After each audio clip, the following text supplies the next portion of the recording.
What's up, everybody? Welcome to the SPM show. I'm your host, Bruce Irving. Thank you so much. Today, we're going to talk a little news, a little bit about what's happening in the country right now. I feel like we're in a little bit of a strange time.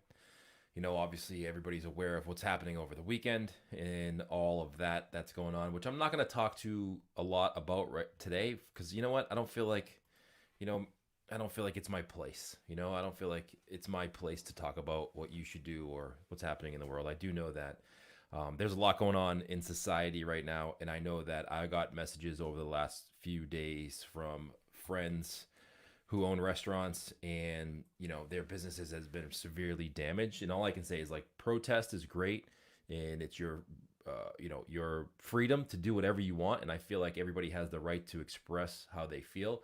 Just don't damage other people's businesses, especially restaurants. We're in a tough spot right now. We just got done with the whole, not done. I mean, we're still in the midst of this whole coronavirus situation where we can't open.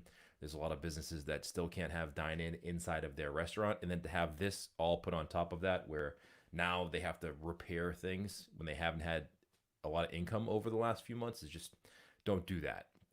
Protest all you want, just keep it civil. But I do have to say, the restaurant industry is a great industry because I feel like over the course of my career, I've worked with all kinds of people. And in the restaurant space, I feel like all we really care about is, can you show up, can you do the job, and can you do it well, regardless of what you look like. And we're a great industry, and I feel like we're a very inclusive industry, at least the parts that I've been a part of. And I like that and hope that we can move forward through all of this. All right. That being said, there's a lot to get to inside of the restaurant industry that's happening to kind of push ourselves through. A lot of new items happening this week. And let me know where you're watching from.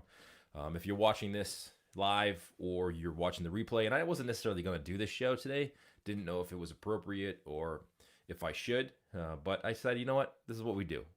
Friday, we didn't come to you live. I couldn't miss Monday too.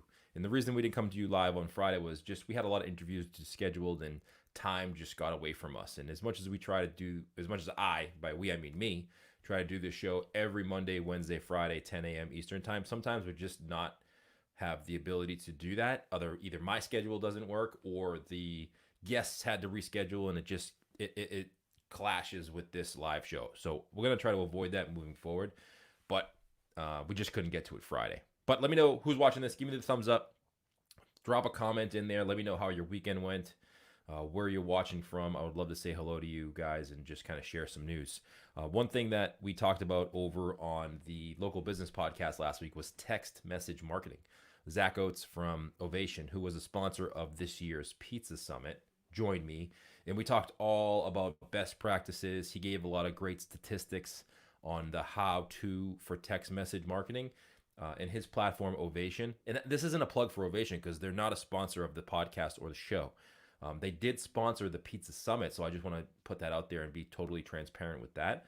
But he gave me a little look behind the scenes of his dashboard, and as a business owner myself, it was very easy to kind of figure out how to use and how to leverage that platform to communicate with customers. And he said, he gave a lot of great tips on how local businesses can use text messages. And like, he was pretty honest and said, like, this is who it's not, isn't how it works. So on that podcast, which you can find over at thebruceirving.com, that's where we're going to archive all of the local business podcast episodes. We talked about how text message marketing works. And it very much works like if you need something to happen today, you can put the message out through text and it'll last today and tomorrow. And that's kind of it. It's not something like a long-term play. You can't put a text out today on Monday and have it be for the weekend because it's very much people in the moment on their phone, seeing what's happening in real time and getting the results that day.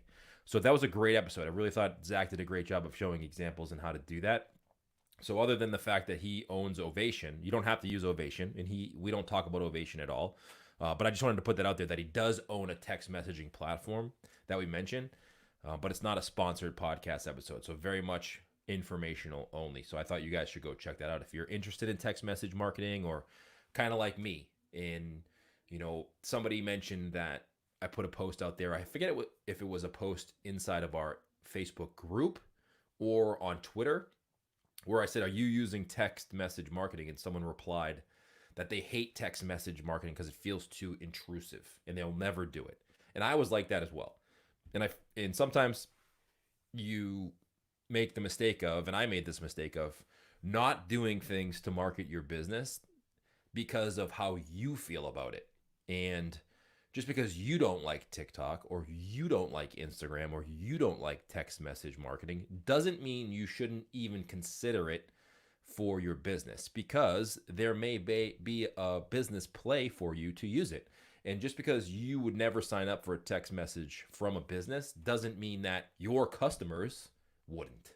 And I always say test things out. Like, test things out. Look at your data in your business, text things out, and see if they will work in your business. And try to look at it from a new perspective. Try to come at it in a way that you have no feeling towards it, good or bad, and just test and let the data decide what you do. And I think that's a great way for you to look at whatever it is you're going to be using in your business. And don't let people like me, even me, tell you what you should or shouldn't do. Take my advice of what I've seen work in what I do and test it out yourself. And if it works for you, fantastic. And if it doesn't, ditch it, and let's move on to the next thing.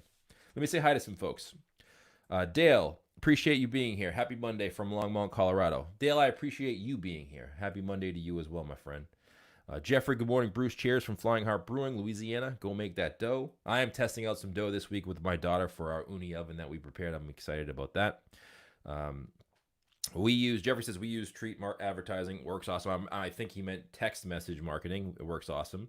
Text message has sold us out of dough the last 2 text marketing deals. Great. I love that.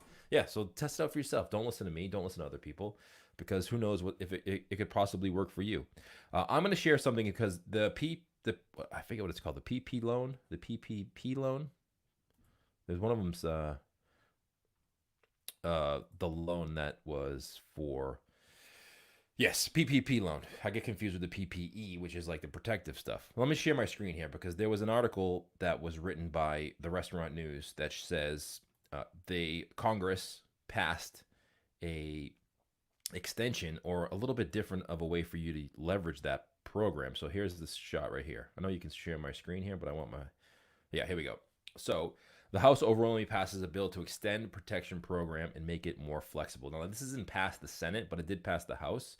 And what this basically says is that you can extend the date for, I think it's 24 weeks versus 8, and you can use 40% of the funding to other things other than payroll, like paying rent, utilities, protective gear for staff. Currently, the limit is 25%. So it bumps it from 25% to 40%. And it also gives you 24 weeks to extend over that. I know that was a hot topic for a lot of folks, because they were saying that, this is a great program, but, if I only have 8 weeks to spend on employees, those employees are getting unemployment, and some of them are making more money on unemployment than they would make with me. How am I going to be able to pay all of that money towards that when they don't even want to come back? And then I got to repay that loan because I didn't use it in the right manner. So it looks like they're going to tweak that to give you guys a little bit more flexibility with how you use those loans for those who have gotten those loans and receive that money. The other thing that was in the news was restaurant consumer. So I'm in Massachusetts, and Massachusetts technically hasn't opened yet for dine-in restaurants. We're still not allowed to have dine-in. You can have, we're in phase 1. Phase 2 is supposedly supposed to happen in about 8 days from today, where we can go to outside dining, and then phase 3, we can have inside dining with limited capacity. But a lot of the consumers are still on the fence. And I know there's a lot of restaurants in Florida, who I have a lot of people that I work with and know, that are allowed to have people in their restaurant establishment with a certain capacity limit. But they're saying that people are still kind of hesitant to go out to eat. So even though maybe in your state you can open or you can have people dine in, I would still try to leverage that takeout, curbside delivery for as long as you can, because I think even for the next few months, and if you guys agree with me, let me know, or if you disagree with me, let me know. I think for the time being and the next few months, until we kind of come up with a real strategy or plan to deal with this virus, I think that there is going to be hesitation on the part of the consumer to really want to eat in inside. So if you're going to have limited time where you can spend time and energy and marketing money and messaging power on how you can communicate with your customer, I don't know if over the next couple months, even if I could have dine in, if I would spend a tremendous amount of time trying to figure that out or leverage that in my business, or if I would really try to just continue to do the curbside takeout because I think that's where the consumers would want to purchase from you. I know that there is a lot of consumers that I know in my area that are like, you know what? Even if restaurants opened right now, I don't think that I would want to eat in. Maybe it's just my area because of where we're at, but we'll see what happens. Jeffrey says our curbside has shifted towards eat in. Great crowds. That's great. I mean, maybe that's where Jeffrey. Where are you located again? Louisiana. So that's down the south. So maybe that's just a different area than where I'm in. But I know that I don't know why our state's so slow, but here in Massachusetts, we are so slow at adapting and figuring out what we're doing here. We're still in phase 1. So we're still not able to do things that other states have been doing for weeks now. And it just feels like we're just trying to figure this out on the fly. But that's that. The other thing that somebody mentioned to me that you know what? I'm not going to talk about that. I was going to talk about somebody messaging me about another company who's starting a podcast, and I just thought that was funny. But you know what? I'm not going to mention that right now. I don't think that's necessary, or I don't think it's necessary or, good. And I always feel like I want to build up businesses and not talk bad about anybody else. So if I don't have anything good to say, I'm not going to say it at all. We'll just leave it at that. Last week, I did get a chance to talk to Chris Decker from Metro Pizza. If you haven't checked out that podcast episode, that came out on the Smart Pizza Marketing feed. That was a good podcast with Chris. It was an hour-long podcast about talking about pizza and just like thoughts on, the pizza industry, what he wants to do, how he started with Metro Pizza, the dining atmosphere in Las Vegas right now, and what their ideas and thoughts are moving forward. That was a good podcast. I've been trying to get Chris on the show for a long time. Me and him have been really talking about doing a podcast together for about a year and a half now, and our schedules just haven't been able to be on the same page to record. And Chris also said before we did the podcast, I don't want to call him out or anything, but he's a shy guy. He doesn't necessarily love being in front of the camera, and he was hesitant to do the podcast. And I was like, Chris, you do a great job explaining what you do and talking that, you got to just push through that uncomfort level. But he was very uncomfortable with coming on the podcast. He didn't want to be in front of a lot of people so I just want to say thanks to Chris for joining me, because I know that was hard for him. And that just let that be a lesson to everyone who's watching right now, because Chris Decker has been in the pizza magazines. He has been on the pizza websites and done videos and worked with John Arena and is part of the Pizza Champions or whatever that's called. And he's a shy guy and he doesn't like being in front of the camera, but he knows that in order to do what he wants to do with his business, sometimes he has to let himself do things that he's not necessarily comfortable with. And we talked a little bit about that. I don't know if we talked about that on the podcast, but we definitely talked about that before the podcast. And he just did a great job. I thought he was a fantastic guest, shared a ton of information, very transparent and open. And if you have anything you want to say to Chris or any questions you have for Chris, definitely reach out to him on Instagram. Everything but Anchovies is his username on Instagram. He's a really great guy and will share anything with you about working with John Arena or building a business in Las Vegas or whatever you want to do. If you have any questions for me, I'm going to be doing some podcast episodes this week. I think I'm going to be really giving you deep dive into Instagram. I may do that either on a YouTube video, and I may share some stuff here on this. I know that I put a question out there last week of like, what are you looking to learn on Instagram? And somebody commented with a ton of great questions that I'll be answering on the YouTube channel and maybe on this live show this week. So if you have any questions about Instagram or leveraging that platform, let me know in the comments and we'll add them to the list for this week's show.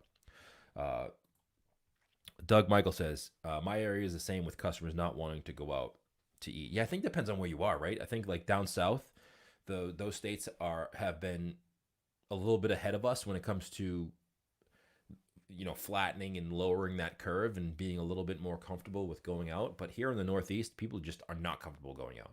I know that for a fact that you still go into Walgreens or the grocery store and people are like wearing their masks. They have gloves on. And they're like just still way far apart and afraid of everything or touching anything. So I don't think that's going to happen here for a little bit. Donna says we are. Let me just read her comment here. See what she has to say. We still aren't allowed dine-ins, although we have been allowed for the past few weeks in Indiana. We just starting to allow people in to come inside our building to pick up food, and if they want to, it's been around 50-50. A lot of people still want curbside. Yeah, I think curbside's great. Curbside is something that I look for, and I want to visit a lot of businesses. But sometimes, you know what I still find, even though it's been such a long period of time, and I'm pretty sure that people who are watching this or joining us live, you aren't these people. But there's still a lot of businesses out there who aren't, in my opinion, doing a great job of communicating or adapting to online ordering. Like there's still a lot of businesses where you can't order online from them, or the process of how you pick it up still isn't clear. And it still kind of boggles my mind. Like it's been 2.5 months now where you really haven't had a chance to be open, and you've had 2.5 months to really clearly state on your website, on your social media, like the process of how I can come and pick it up. And I think you're missing out if you're not doing that on a big opportunity for business, because I think if people aren't sure about the process and how to go about doing it, then maybe they just won't do it.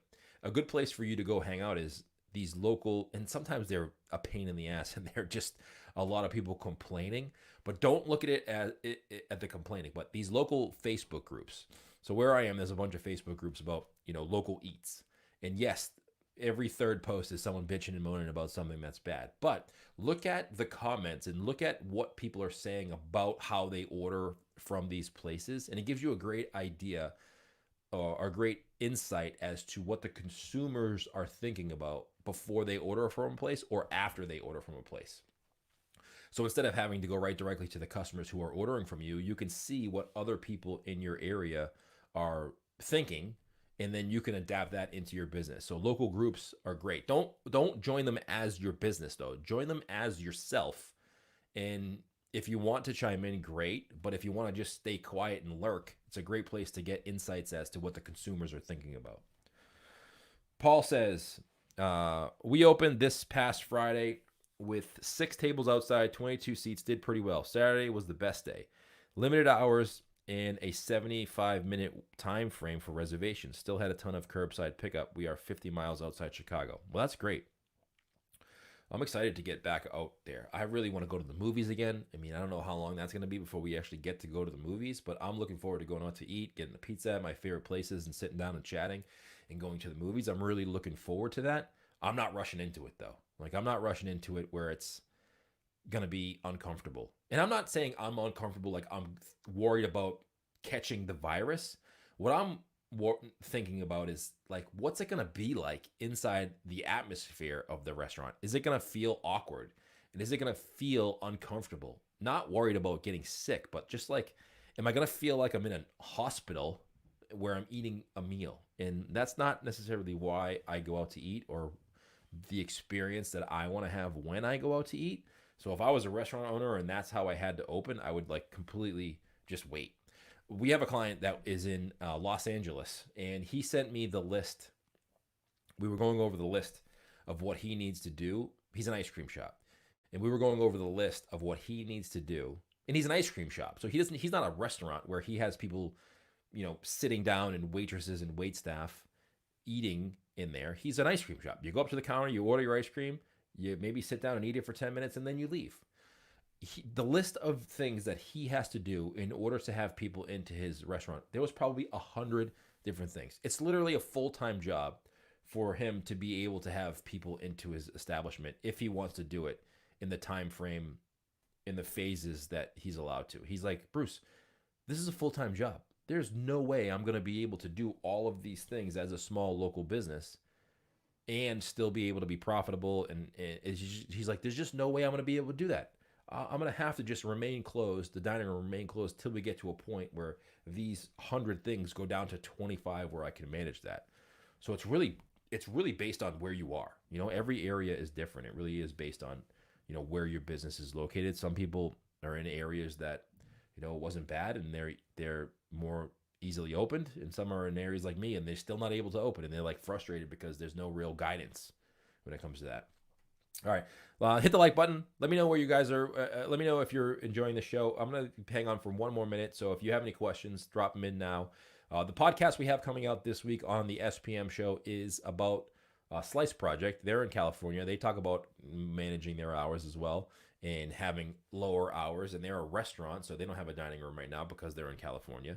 And we talk a lot about how they're managing that and how they actually enjoy the fact that their business is, the sales didn't drop off as much, but the hours did.